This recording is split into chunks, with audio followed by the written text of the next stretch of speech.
vyakula vile asilia, wanakula na wanaperform vizuri kwenye ukuaji wao. Kwa hiyo wanahitaji wale samaki ambao kwenye mazingira magumu wanaishi vizuri na wapo.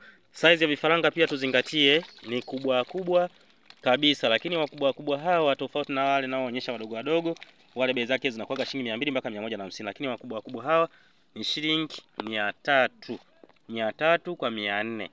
Wale wadogo wadogo tuliowazoea huwa tunaonyesha kama huyu ndio huwa tunafanya shilingi 200 mpaka 150 kutegemeana na idadi unayochukua. Lakini kuna pia size hii bado ipo, ni shilingi 200 ndio ambayo tumeizoea, lakini kwa hawa kubwa wamebaki wachache.